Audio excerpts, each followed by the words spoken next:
Listo, bueno. Ahí están viendo mi pantalla, ¿cierto? Sí, señora. Listo. Bueno, entonces hoy vamos a ver la inteligencia intrapersonal y la interpersonal como grandes elementos de la inteligencia emocional, y en la próxima sesión, que es en abril 20, vamos a ver cómo mejorar nuestra inteligencia emocional y cuáles son los beneficios. La verdad, todos los días descubro más beneficios de esta inteligencia emocional. Enseguida les voy a contar un poquito por qué. Entonces, estos elementos son la parte intrapersonal y la parte interpersonal. Yo no sé si les llama la atención, como a mí, que la parte intrapersonal es más grande que la interpersonal. Y la verdad, yo creo que hasta hace muy poquito nosotros, no, es más, no sé si aún somos tan conscientes de cómo esa forma en que nos tratamos a nosotros mismos y esas cosas que nos decimos a nosotros mismos impactan esas relaciones con los demás. Ay, perdón. ¿Cierto? En últimas, como es afuera, es adentro. Entonces, ese trato que nos damos a nosotros, esas cosas que nos decimos a nosotros, esa misma es la que llevamos a una relación, cualquier relación que tengamos, llámese de pareja, de compañeros de trabajo, de familia, de lo que sea. Lo triste, digo yo lo triste, pero que hoy ya no es tan triste, es que la mayoría de los seres humanos hacemos más por otros que por nosotros mismos. Un buen ejemplo son las mamás. Entonces las mamás hacen todo por sus hijos y más. Y cuando uno les pregunta, ¿y dónde está tu tiempo? ¿Y dónde, qué es lo que haces por vos? Como que ya no sabemos, no tenemos respuesta en realidad, ¿cierto? Entonces, ese es solo un ejemplo, pero en realidad en temas de pareja hacemos lo mismo, a veces en temas de trabajo hacemos lo mismo. Entonces, no es un estigma pues a las mamás, ni mucho menos, que además valoro muchísimo la labor, sino que es para que veamos que todos hacemos mucho más por otros que por uno mismo. Y el tema interpersonal, hay una frase de Tony Robbins que dice: con quien pasas tu tiempo es en quien te conviertes. En realidad no se trata de mimetismo ni de que uno se vuelva en esa otra persona, pero a lo que va Tony Robbins es que hay que tener cuidado de quiénes nos estamos rodeando. Él dice que las 5 personas más influyentes, más cercanas a uno, son las más influyentes en lo que uno es. Entonces no es que yo termine siendo igual al otro, pero pues claro, si a mí me gusta montar en bicicleta, con seguridad las personas con las que voy a estar es con las que puedo hacer eso. Entonces terminaré hablando de las mismas cosas, frecuentando los mismos lugares, pensando más o menos, pues más o menos parecido en ciertas cosas. Entonces es muy importante que veamos esas relaciones interpersonales con quien las estamos dando. Obviamente hay otras que, pues, que las hacemos porque estamos en ambientes en que no elegimos las personas con las que estamos. Pero entonces ahí no estamos hablando de las personas con las que más tiempo pasemos, así sea trabajo. Pero también por eso es que las empresas alcanzan a tener como algún, alguna identificación como empresa. Es decir, yo estoy segura, yo que soy ex empleada de Isagen, sé que como empresa tengo unos principios y tengo unos pensamientos que probablemente no son los mismos de Sura o los de Noel o los de otra empresa, así sean empresas igualmente grandes. Es decir, hay como unos códigos en esa relación interpersonal que se van creando también. Esos elementos entonces son en la parte intrapersonal, la autoconciencia, la autorregulación, la motivación, y en la interpersonal está la empatía y las habilidades sociales. Vamos a entrar un poquito en cada una de ellas. Entonces vamos a mirar la autoconciencia. Esa autoconciencia es autoconocimiento, que tanto en realidad yo sé quién soy, qué me gusta hacer, qué es lo que valoro en la vida, qué es lo que, cuándo soy capaz de decir que sí, porque quiero decir que sí. Perdónenme que voy a poner aquí un reloj para no extenderme más de la cuenta.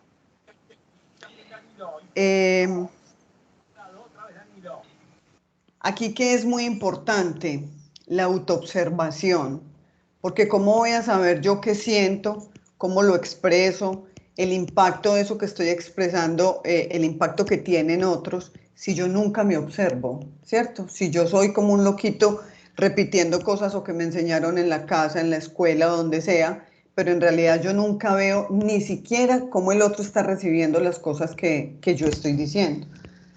Lo digo por mi experiencia, esto tiene muchísimas implicaciones en las relaciones y en la vida, porque uno va como un loco, nosotros tenemos como tres personalidades, que no son personalidades, es una manera de decirlo, y es, una cosa es lo que nosotros creemos que somos, esa es una imagen, la otra imagen es cómo nos ven los otros, y la otra es lo que realmente somos, ¿cierto? Que puede ser muy conjugadito de una cosa y otra. Dicen también algunos autores que la mejor forma de conocernos es a través de otro. Entonces el otro no nos puede estorbar en este autoconocimiento. Es decir, yo tengo que escuchar lo que me dicen. Hay algunos test de autoconocimiento que solamente con dos preguntas es, ¿qué tanto escuchas lo que otros te dicen? ¿Y qué tanto estás dispuesto a decir lo que sientes? Solo con esas dos preguntas se hace un test de autoconocimiento súper chévere. Entonces, es porque lo que el otro nos diga no es que siempre le tengamos que dar la razón, obvio no, pero qué tanto de eso estamos dispuestos a escuchar, porque vuelve y juega. Si tenemos esas tres personalidades o esas tres imágenes, entonces, ¿cuándo vamos a saber? Porque yo puedo estar, miren, yo puedo en este momento estar expresando una cosa con el apasionamiento que el tema me merece, ¿cierto? Pero puede que ustedes lo estén entendiendo como que estoy como acelerada, como brava, como no sé qué. Puede que no lo estén entendiendo como apasionamiento. Pero si yo no valido eso, que es un poquito lo que complejiza el tema de virtualidad y de no cámaras, es que yo no sé calibrar, no puedo calibrar. Enseguida vamos a ver un poquito el término de calibrar. ¿Cómo están ustedes recibiendo el mensaje? Entonces la cosa se complica un poquito.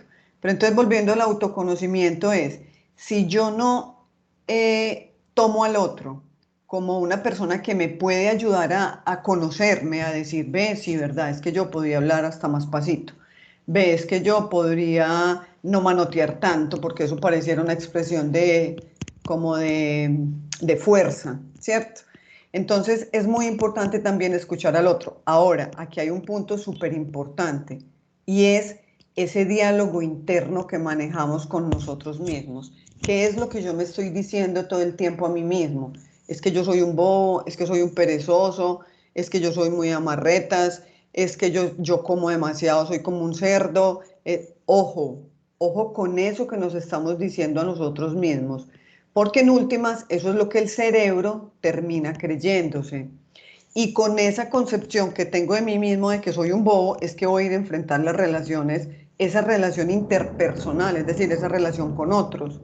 Entonces es súper importante eso que nos decimos a nosotros mismos, esa autocrítica permanente, ese perfeccionismo, papás que quieren a los niños perfectos.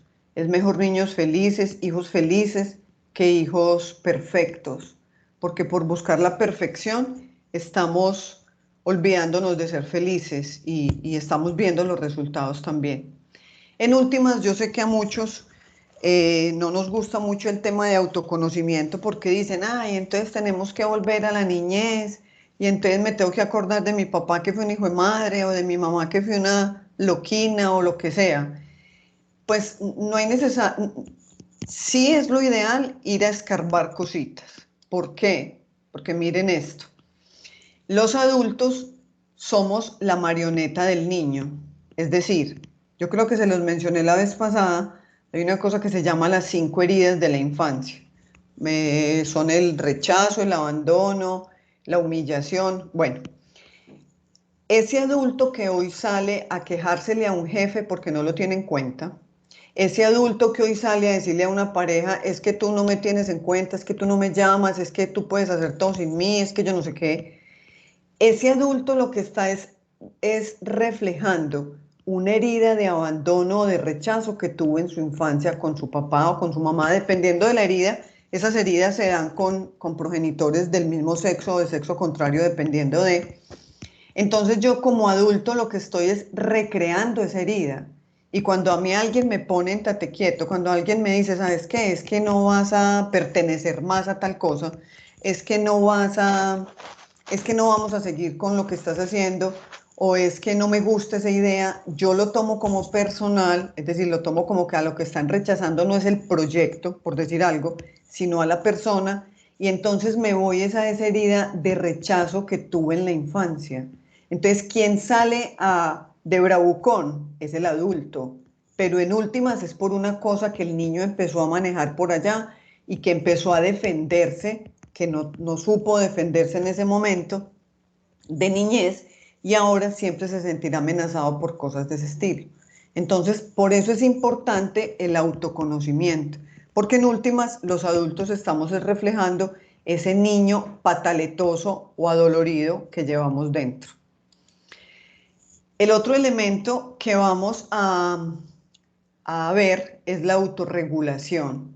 ¿Qué es la autorregulación? Es esa capacidad de mantenernos y de modular un estado afectivo, ojo, con el objetivo de alcanzar una meta.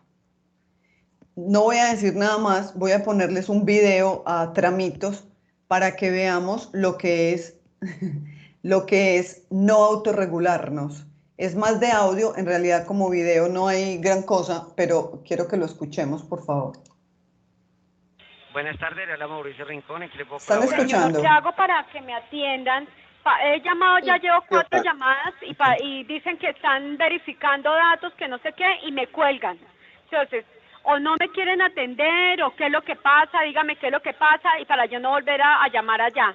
Necesito que me restablezcan la señal, o si es que no me la van a volver a poner, que me digan, y yo voy, me retiro, y se acabó el problema. Estamos escuchando cuál es el propósito de la señora, ¿cierto? Que le restablezcan un servicio. Ese es su objetivo. Vamos a adelantarnos unos minutos. No me deja aquí media hora en el teléfono tampoco, porque qué falta de respeto, hola. Claro, señora Patricia, permítame un instante, Me por favor. verifican y verifican, pero yo no sé qué es lo que tanto miran y no hacen Ya. nada. Permítame, señora Patricia, un momento, por favor. No, es que sinceramente ahora... Van 2 minutos y la señora hasta ahí no ha perdido del todo el objetivo, pero O sea que, no, en el conjunto hay señal, porque yo ya averigué. Cancelaron la visita del técnico porque es que era todo el conjunto. Ahora usted me dice que no viene el técnico y yo aquí como una hueva esperándolo, ¿sí? Dejando de trabajar esperando un hijo de puta de esos para que venga a arreglarme, para que usted me diga, jodiendo, pero no va a matar a esos hijos de putas. Por eso usted lo quiero ahí porque soy capaz de coger a un hijo de puta de esos hijos. bueno, ahí me perdonan el lenguaje soez del video. ¿Siguen viendo mi presentación? Sí, señora. Vale.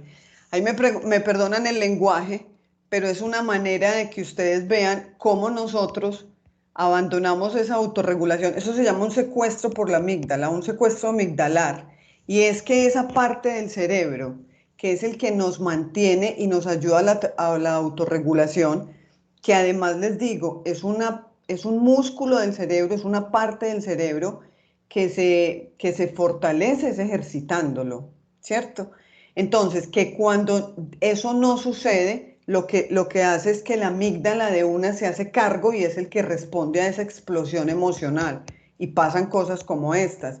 ¿Y qué es lo que logramos con eso? Pues que no alcancemos el objetivo. Si ustedes se dieron cuenta, la señora empezó con un objetivo de que le restablecieran su servicio de internet y ya se fue desesperando hasta que colgó, muerta de rabia, insultando a todo el mundo y la pregunta es, ¿logró el objetivo?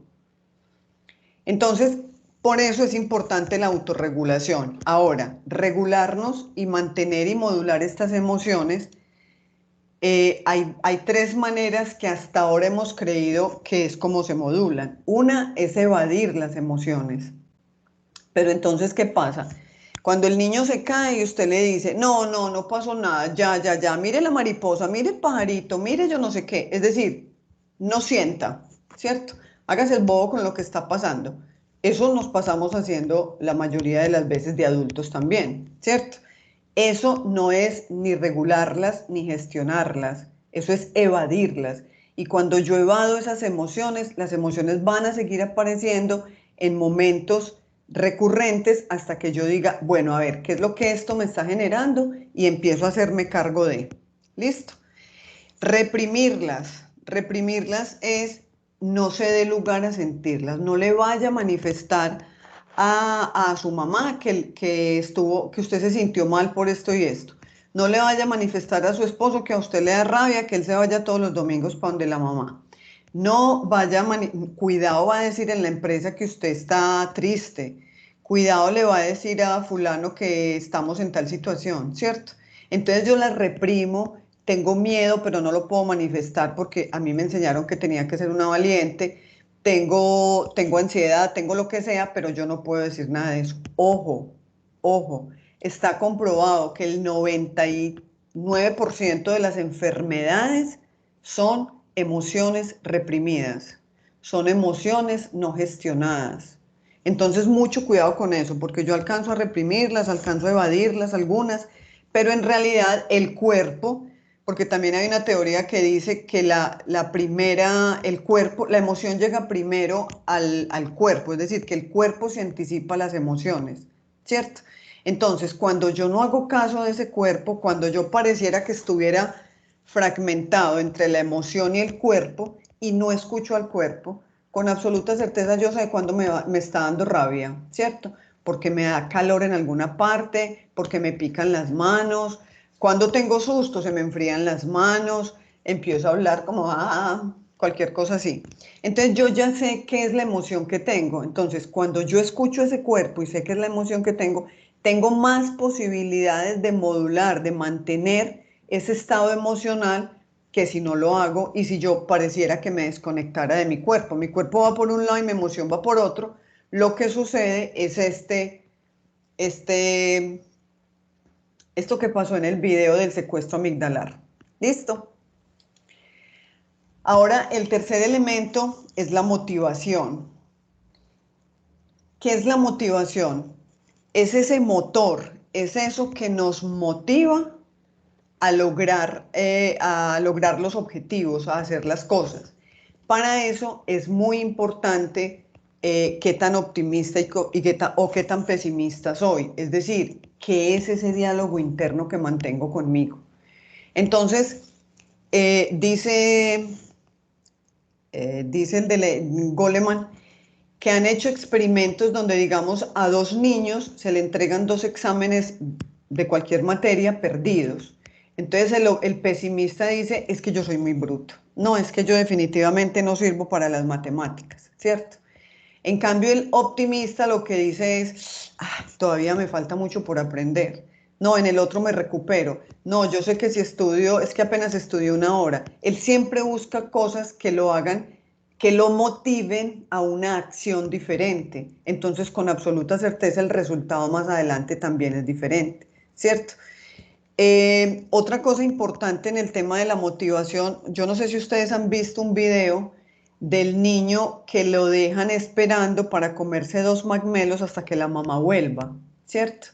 Entonces, lo que se ha demostrado, porque eso es un estudio que empezó hace unos años en la Universidad de Harvard, y a esas personas, a esos niños de esa época les siguieron haciendo seguimiento, y lo que demostraron es que en la adultez, esos niños que lograron esperar que la maestra o que la mamá volviera para comerse los marshmallows, son personas mucho más fuertes hoy y más motivadas, más fuertes en el sentido de más capaces de buscar motivos para actuar, más capaces de automotivarse, son más optimistas, son más capaces de lograr cosas porque tienen clarísimo el enfoque, el foco, mejor dicho, de las cosas.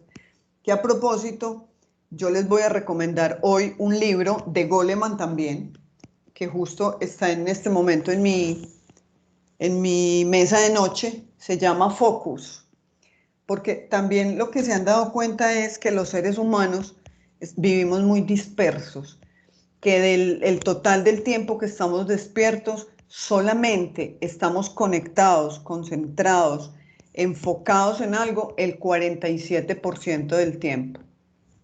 Y que ese otro 53% del tiempo estamos súper dispersos. son cosas involuntarias que maneja el cerebro, porque entonces yo estoy aquí, estoy en la oficina y se me ocurrió que hoy tengo que llegar a cocinar, hoy tengo que llegar a lavar ropa, hoy tengo que llamar a no sé quién, tengo que pedir la cita para no sé quién, ¿cierto? Esas son cosas involuntarias que nos van surgiendo, pero resulta que también el estudio termina, fueron más allá y el estudio termina analizando que cuando nosotros hacemos alguna actividad que nos parecía buena hacer, pero que la hacemos desconectados, esa actividad pasa de ser agradable a ser desagradable, pues medio desagradable, ¿cierto? Pero que si hacemos una actividad que era medio desagradable y lo hacemos desconectados, pasa a ser muy desagradable, ¿cierto? Entonces, si nos vamos a eso y lo manejamos en términos de agradable y desagradable y en términos de no felicidad, la pregunta es, ¿cuántos tiempo del día estamos viviendo en infelicidad? ¿Cierto? Si el 53% del tiempo estamos desconectados y ese 53% hacemos actividades, digamos que agradables, pero que como estamos desconectados pasan a ser no agradables o medio desagradables, la pregunta es, ¿cuál es el espacio que le estamos dejando a la felicidad? Pues al bienestar, ¿cierto? Entonces es importante que vamos como afinando esas cosas porque cada vez más, yo no sé si les conté que estoy estudiando neurociencias y entonces la neurociencia es como es la ciencia detrás de la programación neurolingüística, entonces ya es con imágenes y con cosas demostradas de todas estas teorías que antes pues eran teorías comprobadas por observación, que fue lo que hicieron Grinder y Bandler en sus inicios, pero que ya hoy es medido con aparatos para ver qué es lo que sucede en el cerebro con estas teorías. Quiero que hagamos un ejercicio súper chiquito, no es para mí, no es para mostrar, no es para nada, es simplemente para que veamos y confirmemos algunas de las cosas que les estoy diciendo. Entonces quiero que por favor traigamos a la mente, ojalá lo escriban, escribir es muy poderoso para el cerebro porque es como ver ejecutada una cosa y no es lo mismo en el abstracto cuando yo lo pienso que cuando yo lo estoy viendo. Es un canal de comunicación diferente. Entonces vamos a traer a la mente algún momento de la vida en que hayamos hecho algo en que hubiéramos dicho, wow, terminé esto, que es esta dicha, me gradué, me casé, tuve un hijo, terminé tal proyecto, me reconocieron por tal cosa, estuve en los quinquenios, pues yo no sé, lo que ustedes quieran, donde se hayan sentido verdaderamente orgullosos de lo que hicieron o donde hayan sentido que habían superado como una cosa que ustedes creían que querían lograr y que la habían superado. Entonces les voy a dar un minutico para eso, ¿listo? Mentiras, menos, porque tampoco es que tengamos mucho tiempo. Entonces, quiero que veamos si compartimos qué era lo que estaba pasando en ese momento en nuestra vida, es decir, cómo hicimos para lograr esas cosas, ¿cierto? Quiero que me digan y que me digan, no, quiero que piensen y que analicen si lo lograron teniendo una atención absolutamente plena en que lo querían lograr, ¿cierto? Yo me quiero casar a los 25 años y se casaron. Yo quiero terminar el proyecto, pues probablemente no el 2 de marzo del 1900 no sé qué, pero lo terminé y cuando lo terminé fue una cosa, pero claro, es que me enfoqué en él completamente. Una cosa importantísima, yo creía que no era tan buena para planear o para alguna cosa, es decir, yo vi algunas habilidades que tenía desafiadas para poder lograr eso. Por ejemplo, el tema de planeación. Yo creí que yo no era buena para convocar personas y en ese proyecto me tocó, mejor dicho, pedir ayuda de todas partes, hablar con gerentes, hablar con gente de no sé dónde, mejor dicho, tuve que pedir todas las ayudas del mundo y lo hice y ahí vi desafiadas unas habilidades que yo a veces ni siquiera yo mismo sé que las tengo. Tuve que ser flexible y adaptarme, y ser flexible no es abandonar, y adaptarme no es acomodarme a todo lo que otros digan, pero en las cosas cuando uno las quiere, no todo sale derecho, no siempre es como uno las planea o como uno las piensa, pero fui capaz, justo porque estaba atento a cuál era la meta que quería lograr, Entonces fui capaz de adaptarme y fui recursivo y busqué otras maneras de llegar, ¿cierto? Y si al final cuando logramos eso, nos sentimos como un éxtasis, como, ay, como una inmensidad de haberlo logrado. Yo quisiera ver manitos levantadas de quienes coinciden en que esas características sucedieron en eso que lograron, en eso que vieron de ustedes. ¿Cuántas manitos levantadas vemos? ¿O estoy muy equivocada en lo que estoy diciendo o no hicimos el ejercicio?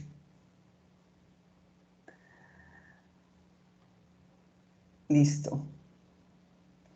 Bueno, entonces resulta que esto me pareció muy importante traerlo, entre otras, pues porque una de las, lo vamos a ver en la próxima sesión, pero una de las maneras en que yo tengo para mejorar este tipo de cosas es que cuando yo esté intentando lograr algo, ojo, intentando, no bregando, tratando, el que trata no logra. Cuando yo estoy intentando hacer algo, es muy importante que en esos momentos en que sentimos que la cosa no va a salir, que de pronto no es por ahí, que no tiene que ser, o que no soy capaz, sobre todo, o que nos da miedo, es muy importante que vamos a estas experiencias pasadas donde fuimos capaces y nos llenemos de esa energía y de esa alegría y de esas emociones que vivimos para lograrlo, ¿cierto?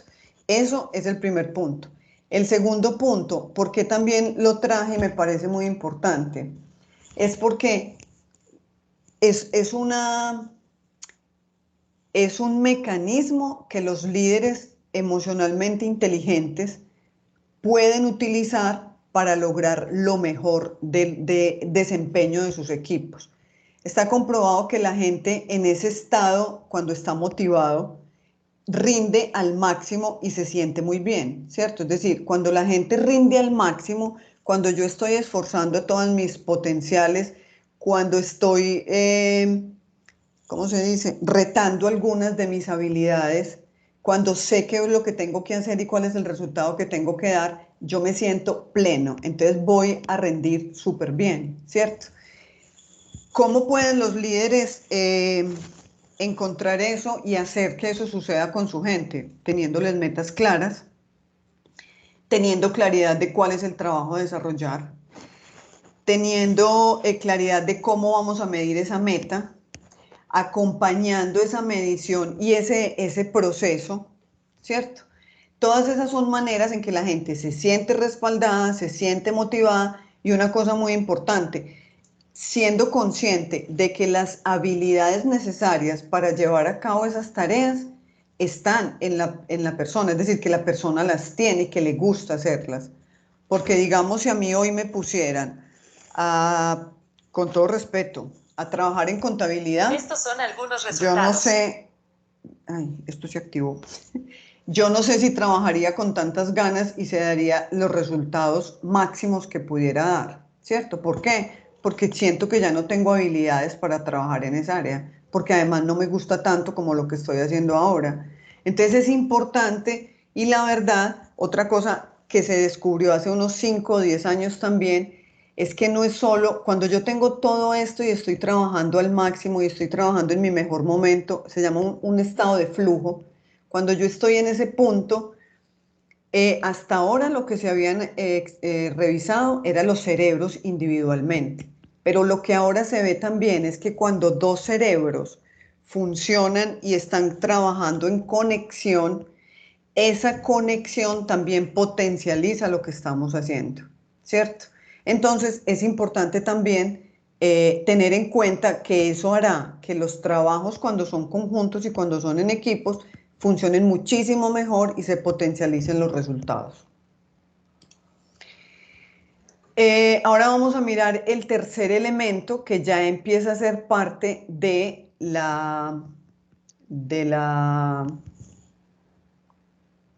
se me fue la palabra, de los interpersonales. Ya pasamos los intrapersonales y vamos a hablar de los elementos interpersonales, es decir, eso que tiene que ver con los otros, esa relación con los otros.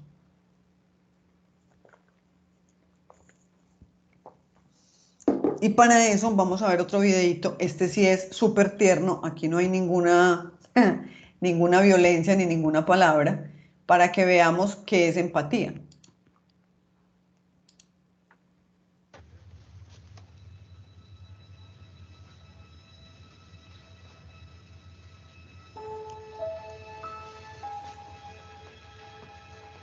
No estamos viendo el video.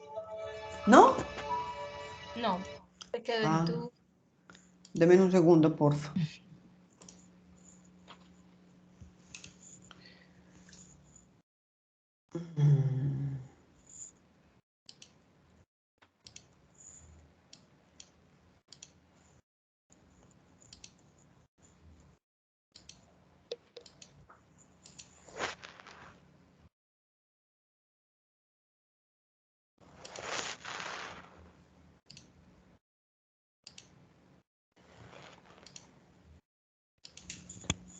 Ahí sí. Tampoco. ¿No? No, está la diapositiva. Estás en las diapositivas. Ay, ¿qué Se le descalibró el video. ¿Qué pasó? Voy a dejar de compartir, voy a compartir nuevamente y le digo compartir escritorio. Eso estoy haciendo.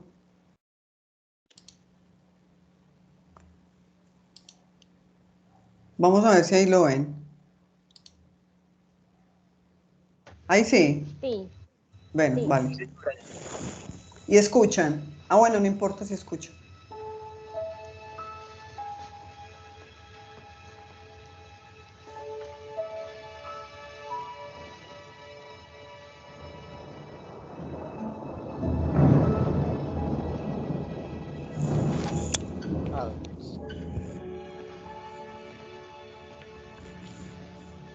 Hola, Hola, ¿cómo te llamas? Cameron. Hola, Cameron. Yo soy Patch.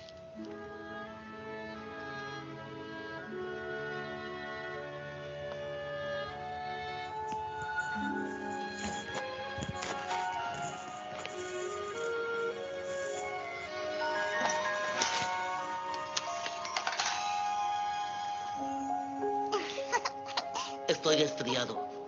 Un poquito desfriado. ¿Tengo la nariz roja? Ojo, sí, está roja. ¿Qué es esto? ¿Tú lo sabes? Yo tampoco. A ver, ¿para qué sirve? ¡Taxi!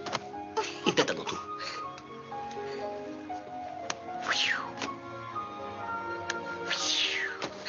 Parece que funciona. ¡Oh!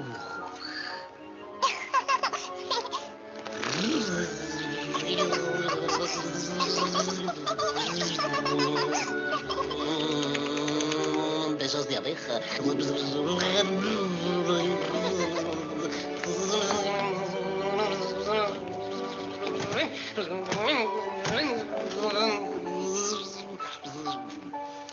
Hola. Hola. ¿Te importa si me siento?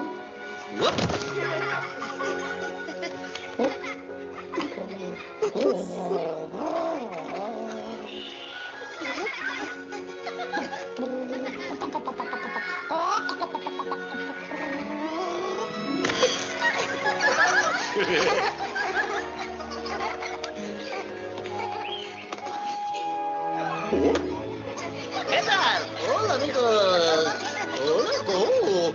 Uy, uy, uy.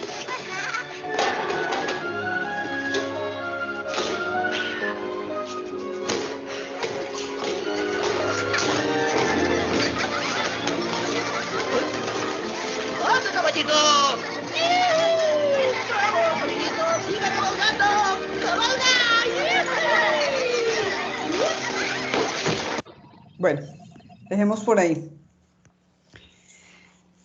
Eso es empatía, ¿cierto? Es la capacidad de ponerme en los zapatos del otro. Ahí están viendo nuevamente mi pantalla, ¿cierto? Sí, señor. Es la capacidad de yo ponerme en los zapatos del otro de entender esas necesidades del otro, a veces sin que el otro lo exprese. Y aquí me voy a meter en un pedacito de PNL puro, y ahorita les hablaba de la palabra calibrar. Calibrar para nosotros es entender, es ver esa expresión, porque además todas las emociones, por eso hay unas emociones básicas, porque fue a través de estudios que dijeron que en cualquier parte del mundo, siempre el miedo, hacemos el mismo gesto, para la sorpresa también, para el desagrado también, ¿cierto? Entonces calibrar es tener esa capacidad de ver esa emocionalidad o eso que está sucediendo en el otro en esa interacción conmigo, ¿cierto? Entonces ahí cobra todo el sentido el tema de la comunicación. Y a veces decimos, es que yo no sé por qué fulano no me entiende, es que yo no sé por qué esto me sale mal, yo no sé, la verdad es que no sé ni cómo hablar ni cómo decir, pero miren esto. Resulta que de lo que decimos, el lenguaje corporal es el 55%, es decir, ustedes me están tomando a mí de todo lo que yo estoy diciendo, el 55% es de mi corporalidad, ¿cierto? Solo el 7% es de las palabras que les estoy diciendo. Y el 38% es la voz, es decir, la entonación que tengo, la velocidad a la que hablo. Eso es el 38%. Entonces, si sumamos lo que es entre el lenguaje corporal y el lenguaje, el de la voz, es 38 más 55, son 88, 93%. ¿Ve? Eso está. Bueno. Sí. Entonces, el 93% de lo que yo establezco en una comunicación es no verbal. A mí me pasaba mucho, y tengo ya toda la tranquilidad de decirlo, a nivel laboral, es que yo decía, pues es que yo no entiendo, pero es que yo no sé cuál es el problema con fulano de tal. Y entonces yo no entiendo, pero mírenme la actitud, pues, y decía, no, pues es que es como pendejo, pues, ¿cierto? Entonces, lo que yo estoy diciendo puede que no sume mucho, pero mi actitud y mi corporalidad, o cuando hacemos jarra y decimos, pero vea este tan charro, ¿cierto? Entonces, claro, yo teóricamente en palabras puede que no diga nada ofensivo, pero la pregunta es en actitud o en el tono que le pongo a las cosas o en la entonación, ¿qué tanto estoy diciendo? Con otro agravante en la comunicación, y es que no todos tenemos el mismo canal de recepción, ¿cierto? Entonces, cuando yo estoy hablando con alguien, hay personas que son visuales, hay otras que son auditivas y hay otras que son kinestésicas. Entonces, si ustedes se dan cuenta, las presentaciones que yo les traigo normalmente son muy visuales, son muy coloridas, a veces pongo cosas a un lado, a veces pongo al otro. Eso es una manera de activar los dos hemisferios cerebrales, que la verdad, dicho sea de paso, hoy está muy revaluado el tema de los dos hemisferios, en el sentido de que uno sea más de un lado, pues de unas cosas que del otro. Cada vez tienden a juntarse más. Sin embargo, estas son las teorías que hasta hoy tenemos. Entonces, hay personas que somos más visuales, entonces el tema colores, el tema movimiento, el tema videos, el tema no sé qué, nos juega muy bien y a veces dejamos de escuchar simplemente porque con leer tenemos. Entonces por eso las presentaciones tienen ese sentido. Pero hay otros que no leen nada, mejor dicho, leen, pero eso no les entró por ahí, sino por lo que yo estoy diciendo. Y hay otros que somos muy kinestésicos y somos muy de tocar, somos muy de olfato, somos muy de gustos, somos muy de todos los otros sentidos, ¿cierto? Entonces, cuando yo le estoy hablando a alguien que es muy visual y no le tengo presentación, sino que voy a hablar, pues calculen, ahí perdí en esa recepción el 70%. Si le estoy hablando a un auditivo, pero todo es en presentación o en texto, si todo es en texto, ese auditivo va a decir como, ay, qué ladrillo, qué pereza leer esto, o lo va a leer, pero lo que se le puede quedar es muy poquito. Y cuando a un kinestésico yo le doy herramientas auditivas y visuales solamente, a él le queda faltando. ¿Qué le queda faltando? Le queda faltando el juego, la sensación, el apechiche, el tocar. Yo sé que los isagenes no somos muy de abrazoterapias, pero tiene su sentido porque ahí capturamos a ese otro público que no es ni visual ni auditivo. Entonces las abrazoterapias por abrazoterapias no, pero las lúdicas, las actividades lúdicas tienen sentido en que no todos tenemos ese mismo canal de recepción, ¿cierto? Entonces, ¿qué pasa también? Que dependiendo de esas cosas que yo, de cómo emito yo el mensaje y de cómo lo recibo, habla de mi congruencia o mi incongruencia. Entonces, del emisor hacia el receptor, él lo que va es a calibrar qué tanto esos receptores están recibiendo el mensaje. Eso habla de qué tanto ese lenguaje corporal, el tema de la entonación, el lenguaje verbal y el no verbal, está acompañando el discurso. Entonces yo ahí puedo ir calibrando qué tanto a mi receptor le está llegando el mensaje. Pero el receptor del lado del emisor que lee la congruencia. Ahí les voy a dar un tipcito. Cuando yo estoy hablando con alguien, el cerebro siempre sigue la emoción. Entonces, cuando yo le estoy diciendo a alguien y yo le pregunto a alguien, tú me estás mintiendo, ¿cierto? Dime que me estás mintiendo. Y el otro te dice, te juro que no te estoy mintiendo. Yo te juro. Ojo, miren la congruencia. Yo te juro que no te estoy mintiendo. Si yo le digo, cierto que tú me amas, y él me dice, te amo demasiado. Te amo demasiado. Entonces, mucho cuidado con eso. Mamás, esposas, compañeras de trabajo. El cuerpo siempre sigue a la mente, siempre sigue al cerebro y siempre sigue a la emoción. Entonces, si yo les estoy diciendo a ustedes que aquí que este tema me encanta, es que es lo que más me gusta en la vida, ustedes van a decir, oiga esto.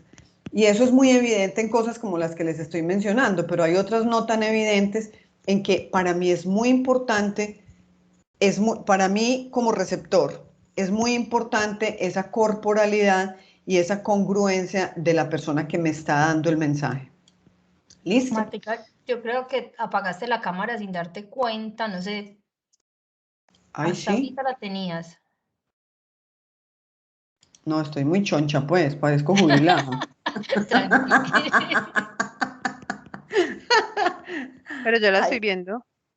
Sí. Yo también la estoy viendo. Ay, entonces ¿sí? la que se salió fui yo, no, y ya Yo no veo la creo. presentación. Ay, qué alivio. La choncha soy yo. Yo veía la dejé de ver hace un ratico. Y ahí Bueno. me estás viendo. No.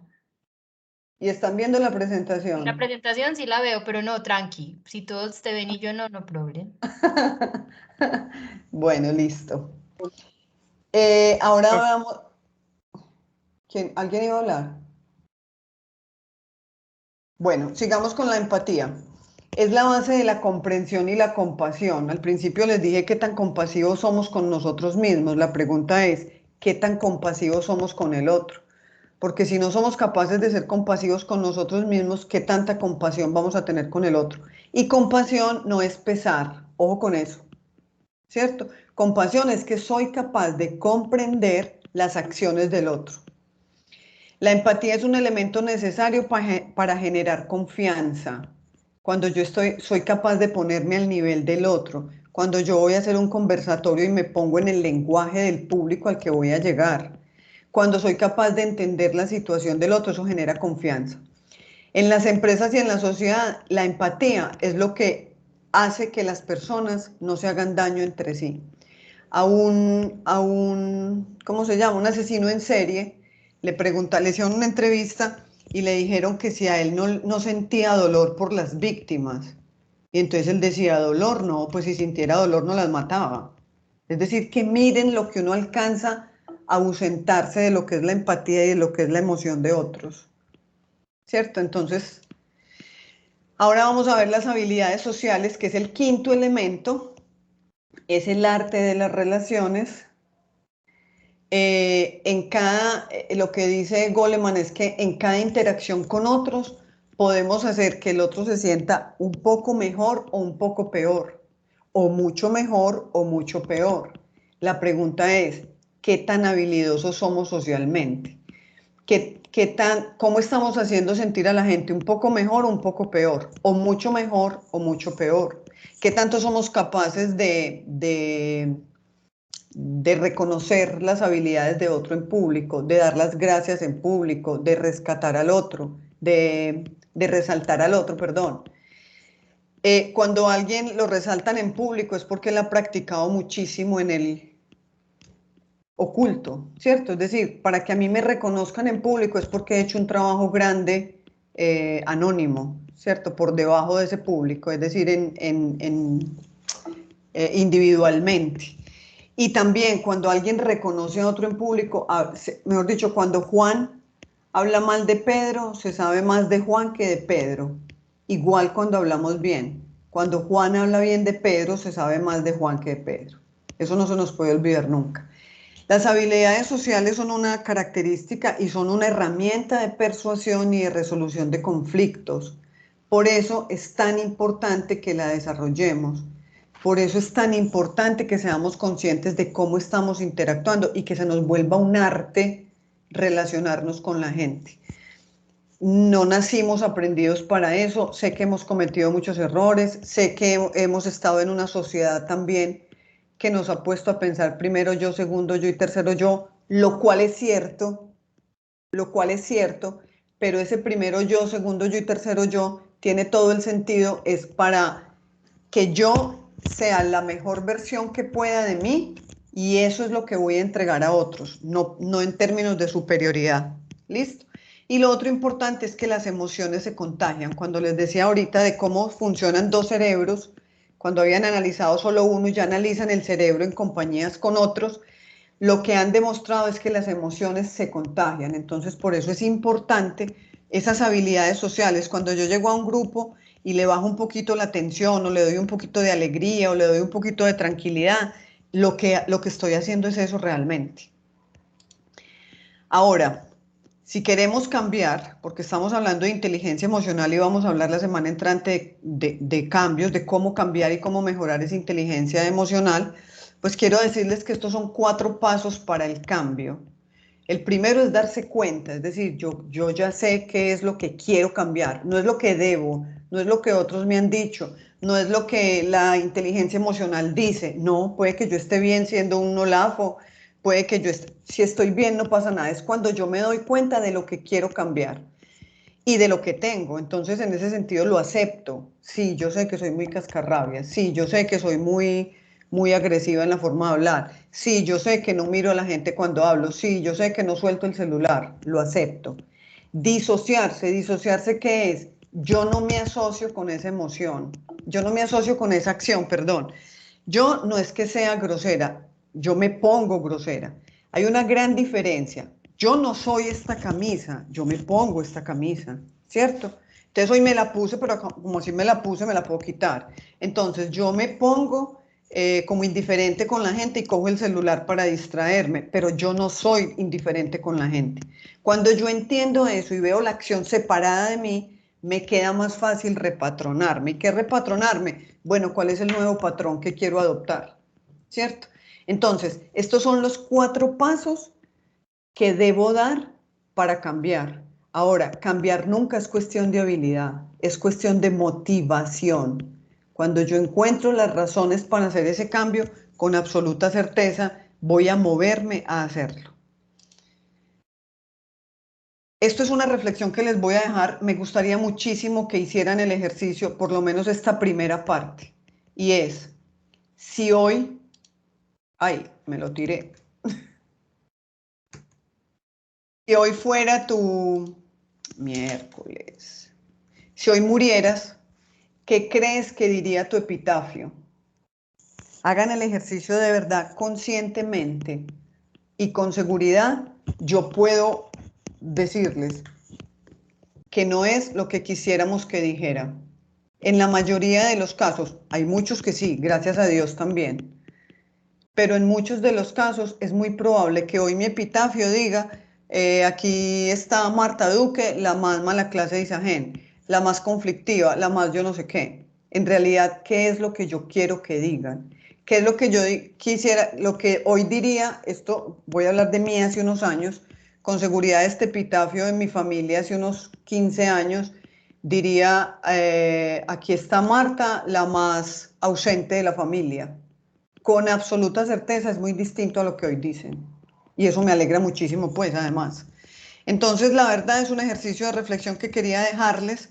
Si lo hacen bien, si no, no pasa nada. Aquí estamos es porque queremos. Pero de verdad es un ejercicio que confronta muchísimo. Cuando yo estudié PNL, además, lo hacíamos con que otras personas nos hicieran el epitafio y uno se sorprende muchísimo. ¿Cuál es la huella que está dejando? Porque en realidad eso es lo que somos, la huella que vayamos dejando. Entonces, mi invitación es a que si pueden hacerlo, lo hagan y piensen también si quieren cambiar, que si están dispuestos a esos 4 pasos. Yo les garantizo por experiencia propia, se los juro, y por lo que veo ahora en el mundo que me muevo, que vale la pena cambiar. No tenemos muchísimo tiempo, pero pues sí, hay que dar unos 8 minuticos para preguntas y para intervenciones, así que los escucho. Luis Fer, adelante. Gracias, Marta. Marta, tengo una pregunta, una recomendación con todo respeto y un regalo que les quiero hacer. La pregunta es que dentro de esos elementos de la inteligencia emocional que hablabas está el de la autorregulación. A mí me parece poderosísimo ese elemento. Para mí, para Luis Fernando Botero, es muy importante, pero hay veces me bloqueo. Entonces, digamos, por ejemplo, hay una persona que, como yo digo, me roba la energía. Y entonces en una reunión me tiembla la voz, me tiemblan las manos, sudo, me pongo pálido. Y finalmente, de pronto, cuando voy a intervenir, no logro la meta que quería lograr. ¿Qué técnica o qué se puede hacer en esos casos? Porque uno se prepara, sí, la autorregulación, eso es muy importante, iniciar, mantener, modular, pero vaya pues a una reunión, una de esas personas que como digo yo, le roba a uno la energía, ¿cómo se puede manejar eso? Esa es la pregunta. La recomendación, con todo respeto, que te quería hacer es que las palabras son muy, muy poderosas, como tú lo decías.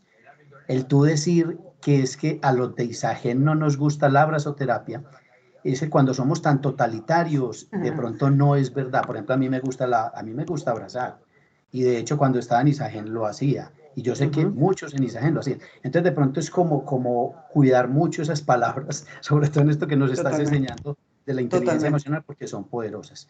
Y el regalo que les quería hacer es que hoy en el colombiano, en uno de los que escriben ahí columnas, salió una columna de Dani Hoyos, más conocido como el Suso, Suso el Paspi. Léanse esas columnas. O para los que me siguen en Facebook, ahí va a ser publicidad, yo la publiqué. En términos generales, ¿de qué se trata? Mire, muchas veces somos infelices porque no valoramos las cosas pequeñas. Entonces, él en esa columna habla de hacer un listado de cosas pequeñas, y bueno, ahí los dejo para que se metan y lo leen. Eso muchas veces nos hace falta. Muchas veces somos tan exigentes con nosotros mismos que se nos olvidan las cosas pequeñas y se nos olvida dar muchas veces gracias a toda esa cantidad de cosas de las que estamos rodeados. Gracias, Marta. Listo, gracias Luis Fer, te recibo la observación absolutamente válida. Además, una de las cosas que rompe la comunicación en PNL es esas cosas totalizantes y generalizadoras. Absolutamente de acuerdo y gracias por hacerme caer en cuenta. Y con respecto a tu pregunta, eso que te pasa también se llama secuestro por amígdala. Es decir, tenemos que fortalecer eso. Pero esa respuesta te la doy en la próxima, porque justo de lo que vamos a hablar en la próxima es cómo podemos mejorar y potencializar cada uno de esos elementos. Y yo también les voy a dar un regalo. Hay un libro que se llama Sé amable contigo mismo. Me lo recomendaron en lo que estoy estudiando y ya lo estoy leyendo y es muy chévere. Su autora se llama Kristin Neff y es de verdad de ser un poquito más autocompasivos. Entonces los invito a los que sean más inquietos y pueden leer el libro, sería chéverísimo. ¿Alguien más quiere intervenir y quiere decir algo? Pues respecto a lo que decía Luis ahora, que eso sucede mucho es cuando de pronto nos comparamos con las demás personas o cuando realmente no valoramos las verdaderas potencialidades que tenemos cada uno. ¿A qué te refieres? No entendí. Qué pena. pues lo que decía Luis ahora, que es que de pronto uno como que no valora mucho lo que uno logra. Ajá, ajá. Y saben que es un pilar fundamental para uno seguir obteniendo logros, porque cuando uno vuelve a esa emoción y se acuerda de qué fue lo que sintió, entonces cuando ya sabe que es capaz de hacerlo, eso es lo que lo motiva a seguir haciendo cosas y creciendo. Entonces, gracias Juan Danilo. ¿Alguien más? Son muy poco participativos después de una hora de cháchara.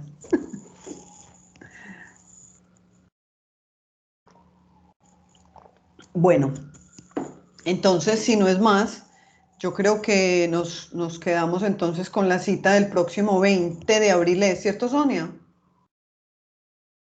Sí, señora, el próximo Bueno, 20 de abril. y Nos ahí vemos. entonces veremos cómo vamos a mejorar estos elementos de la inteligencia emocional, algunas técnicas, habrán más, yo les voy a contar algunas y, y ya terminaríamos esta fase de inteligencia emocional, pues este ciclo de conferencias de inteligencia emocional. ¿Algo más, Sonia? No, no, solo queda darte las gracias y a todos darles las gracias por la participación. Esperamos que todos estos temas lleguen a sus mentes, a sus corazones, porque de verdad que son muy importantes. El tema de relaciones, el tema de interpersonales, todos estos elementos que nos aportan como tanto para la vida. Marta, muchas gracias y a todos bienvenidos. Y la próxima cita es el próximo 20 de abril. De abril. Ajá. Ahora estaremos Listo. en la invitación. Muchas gracias a todos. Feliz tarde. Listo. Muchas gracias. Chao. Chao. Chao.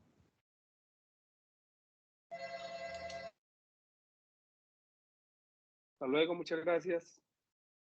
Hasta luego.